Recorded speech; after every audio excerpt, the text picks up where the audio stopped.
saya Rini, Prodi Hukum Keluarga Islam, kelompok 9.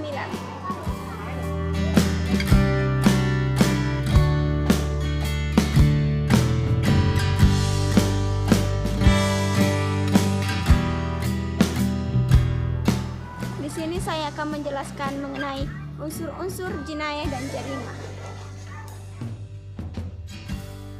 Unsur-unsur jinayah dan jarimah yaitu seseorang yang melakukan perbuatan yang dilarang oleh syara pasti akan mendapatkan sanksi sesuai dengan yang telah ditetapkan oleh syara. Namun ada unsur-unsur yang harus terpenuhi di dalamnya, yaitu adanya nas yang melarang perbuatan-perbuatan tertentu yang disertai ancaman hukuman atas perbuatan-perbuatan di atas. Yang kedua yaitu adanya unsur perbuatan yang membentuk jinayah, baik berupa perbuatan yang dilarang ataupun meninggalkan perbuatan yang diharuskan. Dan yang ketiga itu pelaku kejahatan adalah orang yang dapat menerima kitab atau dapat memahami taklif. Artinya pelaku kejahatan tadi adalah mukallaf, sehingga mereka dapat dituntut atas kejahatan yang mereka lakukan.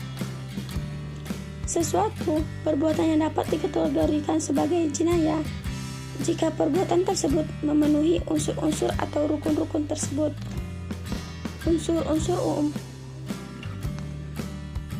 Unsur-unsur jarimah terdapat dua, yaitu unsur umum dan unsur khusus. Unsur umum adalah unsur-unsur yang terdapat pada setiap jarimah, yaitu unsur formal dan moral. Unsur khusus jarimah adalah unsur-unsur yang hanya terdapat pada jenis jarimah tertentu dan tidak terdapat pada jenis jarimah yang lain. Adapun macam-macam jarimah, yang pertama itu dilihat dari segi berat ringannya hukuman. Yang pertama yaitu jarimah hudud. Jarimah hudud adalah tindak pidana yang diancam hukuman had, yakni hukuman yang telah ditentukan macam dan jumlah sanksinya menjadi hak Allah Subhanahu wa Ta'ala melalui dalil nakli. Dan yang kedua yaitu jarimah qisas diyat. Jarimah qisas diyat yaitu perbuatan-perbuatan yang diancamkan hukuman qisas atau hukuman diyat. Baik qisas maupun diyat adalah hukuman-hukuman yang telah ditentukan batasnya dan tidak mempunyai batas terendah atau batas tertinggi, tetapi menjadi hak persorangan dengan pengertian bahwa si korban bisa memaafkan si pembuat. Dan yang ketiga, jarimah ta'sir.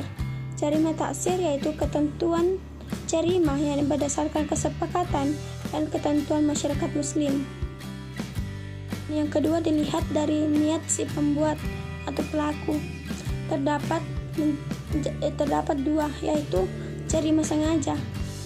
Menurut Muhammad Abu Sahar, yang dimaksud dengan jarimah sengaja adalah suatu jarimah yang dilakukan oleh seseorang dengan kesengajaan dan atas kehendaknya serta ia mengetahui bahwa perbuatan tersebut dilarang dan diancam dengan hukuman. Dan yang kedua yaitu jarimah tidak disengaja. Abdul Qadir Audah mengemukakan jarimah tidak disengaja adalah jarimah di mana pelaku tidak sengaja atau berniat untuk melakukan perbuatan yang dilarang dan perbuatan tersebut terjadi sebagai akibat kelalaiannya. Dan yang ketiga dilihat dari segi mengerjakannya, terbagi menjadi dua, yaitu jarimah positif, terjadi karena mengerjakan sesuatu perbuatan yang dilarang seperti mencuri, zina, memukul dan sebagainya. Dan yang kedua yaitu jarimah negatif, terjadi karena tidak melakukan sesuatu perbuatan yang diperintahkan seperti tidak mengeluarkan zakat. Dan yang keempat, dilihat dari orang yang menjadi korban atau yang terkena akibat perbuatan. Terbagi dua, yaitu jarimah persorangan. Jarimah di mana hukuman terhadapnya dijatuhkan untuk melindungi kepentingannya. Persorangan meskipun sebenarnya apa yang menyinggung persorangan juga menyinggung masyarakat. Jarimah masyarakat, jarimah di mana hukuman terhadapnya dijatuhkan untuk menjaga kepentingan masyarakat, baik jarimah tersebut mengenai persorangan ataupun mengenai ketentraman masyarakat dan keamanannya. Kesimpulannya, unsur-unsur jinayah dan jarimah yaitu adanya nas sebagai unsur formal.